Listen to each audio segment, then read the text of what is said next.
नमस्कार, आपको स्वागत करते हैं आपके अपने परिवार संजीव स्टडी सेंटर में। तो आप लोग कैसे हैं?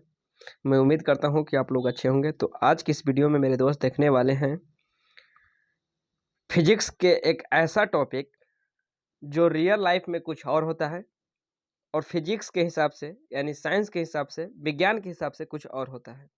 तो अगर आप पहली बार इस यूट्यूब चैनल पे आए हो तो चैनल को सब्सक्राइब, वीडियो को लाइक और वीडियो को लास्ट तक देखिए। तो चलिए बिना समय को व्यर्थ करते हुए वीडियो को स्टार्ट करते हैं। सबसे पहले यहाँ देखिए, उस चैप्टर का नाम है कार, जिसे कहते हैं वर्क इंग्लिश में, और अपने काम मतलब बोलचाल के भाषा में कहते हैं काम।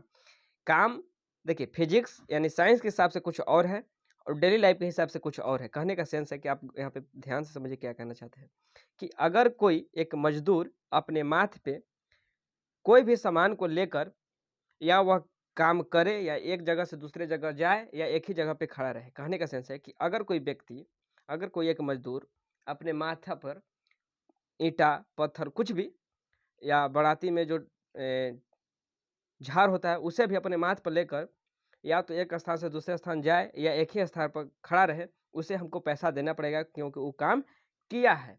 वो माथा पर लेकर खड़ा था, ये चलते वो काम किया है, इसलिए उसको हमको पैसा देना पड़ेगा। लेकिन फिजिक्स के हिसाब से ऐसा नहीं है। फिजिक्स के हिसाब से यानी साइंस के हिसाब से कहता है, देखिए जो माथा पे लिए हुए सब व्यक्ति ईंटा है, इस व्यक्ति को हम लोग वर्कर कहते हैं यानी मजदूर कहते हैं। तो यहाँ पर बात आप गौर से समझिए क्या कहना चाहते हैं। कार्य जिसे इंग्लिश में वर्क कहते हैं और हम अपने बोलचाल के भाषा में काम कह सकते हैं। तो बल तथा विस्थापन के गुणनफल को कार्य कहते हैं। यहाँ पे गौर से समझिए, बल तथा विस्थापन के गुणनफल को कार्य कहते हैं। बल और विस्थापन के गुणनफल कहने का सेंस होता है कि यहाँ पे नीचे आ गया, कार्य बराबर होता है बल गुना विस्थापन का। कि अगर हम कोई बल किसी वस्तु पे लगा के और उसे हम लोग मान लेते हैं कि पहले वस्तु यहाँ था और उस पे हम लोग बल लगाए और इस वस्तु को ढकेल के और यहाँ ले आके रख दिए, यानी कि हम लोग यहाँ से कुछ ना कुछ बल लगाए जिसे हम लोग फोर्स कहते हैं, जिसे एफ से सूचित करते हैं। यानी यहाँ से हम लोग कुछ ना कुछ बल लगाए और लगा के यहाँ से इस वस्तु को यहाँ तक कर दिए, तब हम लोग काम किए हैं। तब हम लोग क्या किए हैं? काम किए हैं। इसके हिसाब से हमको फिजिक्स यानी साइंस के हिसाब से पैसा मिलेगा। लेकिन रियल लाइफ के हिसाब से हम लोग अगर दिन भर यहीं पे बल लगा के खड़ा रह गए, माने यहाँ पे कुछ मान लेते हैं, एगो दीवार था, भित्ति था, ये भित्ति को गिरने नहीं देना था। इस चलते हमने एकरा के क्या करना, माने मजदूर को करना था कि भित्ति गिरे ना। इस चलते इधर से आप मानते ये भित्ति है, तो भित्ति के मजदूर के काम था कि इधर से आप पकड़ के खड़ा रहिए, खड़ा रहिए। तो ये तो काम किया, इसको रियल लाइफ से तो काम किया है। जो इसको हम लोग काम दिए थे कि दिन भर भित्ति पकड़ के इस साइड से खड़ा रहो ताकि भित्ति गिरे ना, तो अपना काम किया है। शाम को पैसा हमसे मांगेगा। लेकिन साइंस के हिसाब से कहा जाता है कि जब तक इस भित्ति को कुछ दूर आगे नहीं बढ़ा दिया है, यानी एक स्थान से दूसरे स्थान तक नहीं ले गया है, तब तक ये काम नहीं किया है, इसको पैसा मत दो। तो देखिए आप गौर से समझिए कि साइंस कुछ और कहता है लेकिन रियल लाइफ में कार्य कुछ और कहता है। तो कार्य का डिफिनेशन होता है कि बल और विस्थापन के गुणनफल को हम लोग कार्य कहते हैं। यानी कि बल और विस्थापन के गुणनफल को हम लोग क्या कहते हैं? कार्य कहते हैं। जिसे इंग्लिश में कहा जाता है वर्क बराबर होता है फोर्स इनटू डिस्प्लेसमेंट। यानी बल को इंग्लिश में फोर्स कहा जाता है, विस्थापन को इंग्लिश में डिस्प्लेसमेंट कहा जाता है। जिसे हम लोग शॉर्ट में लिख सकते हैं, यानी इन शॉर्ट क्या लिख सकते हैं? डब्ल्यू, वर्क का पहला लेटर डब्ल्यू है, ये चलते डब्ल्यू आ गया। फोर्स का पहला लेटर एफ है, ये चलते यहाँ पे एफ आ गया। और डिस्प्लेसमेंट को हम लोग एस से सूचित करते हैं। क्या से? एस से। ये चलते हो गया डब्ल्यू बराबर एफ एस। यहाँ पे आगे आपको पता चलेगा कि अदिश है, सदिश है, छोड़ दीजिए। लेकिन आप एक बार समझ लीजिए कि कार जो है वो अदिश है। अदिश कैसे होता है, सदिश कैसे होता है, उस अलग चैप्टर है, अलग टॉपिक है। लेकिन यहाँ पे आप गौर से समझिए क्या बताना चाह रहे हैं कि अगर कोई मजदूर इस दीवार को हम लोग को कहे कि पकड़ के खड़ा रह, तो ये दिन भर पकड़ के खड़ा रहा। उसके मेरे हिसाब से तो व्यक्ति काम किया है कि इसको काम ही दिया गया है दीवार पकड़ के खड़ा रहना है, तो इससे तो हम लोग को शाम को पैसा देना पड़ेगा। लेकिन साइंस के हिसाब से जब तक ये भित्ति को यहाँ से उठाकर और यहाँ तक नहीं लाएगा तब तक यह कोई काम नहीं किया है, अतः इसे कोई पैसा नहीं दिया जाएगा। तो आगे यहाँ पे देखिए कि इसे आप एक एंगल के फॉर्म में, यानी एक फार्मूला आता है डब्ल्यू बराबर एफ एस कॉस थीटा।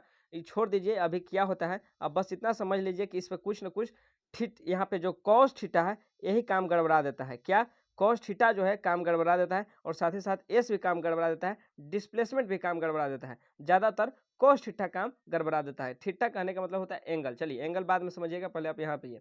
तो एक यहाँ पे आप देख रहे हैं कि अगर कोई व्यक्ति या मजदूर अपने मठ पे नहीं, माथा पे, क्या माथा पे, अपने माथा पे सामान लेकर एक ही जगह पर खड़ा रहेगा, तो विज्ञान के हिसाब से यह जो व्यक्ति मजदूर है कोई काम नहीं किया है साइंस के हिसाब से। लेकिन वास्तविक जीवन में संभव नहीं है, क्योंकि वह काम किया है। माथा पर भले लेके एक ही जगह खा रहा था, उसको वही काम दिया गया था, इस चलते वो काम किया है। अगर ऐसा वास्तविक जिंदगी में कोई करेगा तो मजदूर और मालिक के बीच में झगड़ा होना तय है। इसलिए हम लोग कह सकते हैं कि साइंस कुछ और बताता है और रियल लाइफ कुछ और बताता है। यहाँ पे आपको बता दें कि कार जो है वो अदिश राशि है। कैसे होता है आप यहाँ पे एक बार समझिए।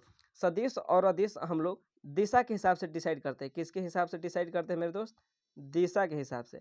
यानी अगर हम लोग डायरेक्शन जान रहे हैं, डायरेक्शन अगर जान रहे हैं तो उसे हम लोग कहते हैं सदिश। क्या कहते हैं? सदिश। क्या कहते हैं?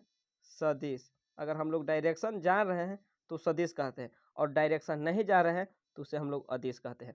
तो कार्य में हम किसी प्रकार का कार्य में हम किसी प्रकार का डायरेक्शन नहीं जानते हैं। कैसे? अगर आपको हम कहें कि जाओ तुम दुकान से जाकर 2 केजी चीनी लेकर आओ।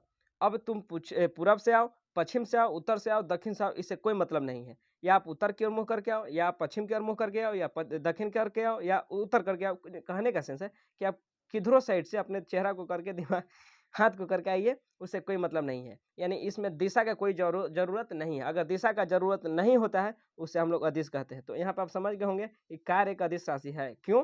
क्योंकि इसमें डायरेक्शन की कोई ज़रूरत नहीं है।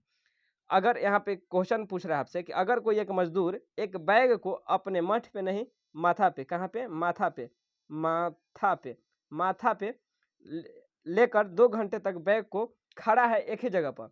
अब बताइए कि वह कुल कितना काम किया, वह कुल काम कितना किया।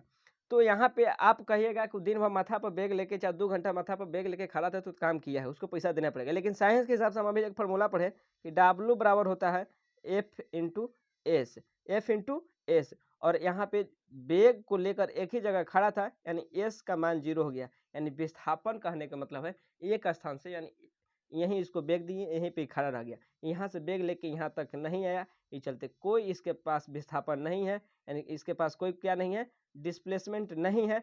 इस चलते कोई काम नहीं किया। और साइंस के हिसाब से काम कितना किया है? 0 काम। कितना किया? 0। इस चलते इसको शाम का कोई पैसा नहीं मिलेगा। लेकिन रियल लाइफ में ऐसा नहीं है। रियल लाइफ में इसको पैसा देना पड़ेगा, भले ही बैग लेकर एक ही जगह खड़ा था। तो आपको यही बात हम समझाना चाह रहे थे कि कार्य रियल लाइफ में कुछ और है और साइंस के हिसाब से कुछ और है। तो चलिए मिलते हैं नेक्स्ट वीडियो में। अगर आपको समझ में आया होगा कि कार जो है वो झगड़ा का चीज़ है रियल लाइफ में और साइंस के हिसाब से, तो वीडियो को लाइक जरूर कीजिए, चैनल को सब्सक्राइब जरूर कीजिए। मिलते हैं नेक्स्ट वीडियो में। अगर आपको वीडियो अच्छा लगा है तो वीडियो को लाइक, चैनल को सब्सक्राइब जरूर कीजिए। चलिए मिलते हैं नेक्स्ट वीडियो में, तब तक के लिए बाय, थैंक यू। जय हिंद मेरे प्यारे साथियों।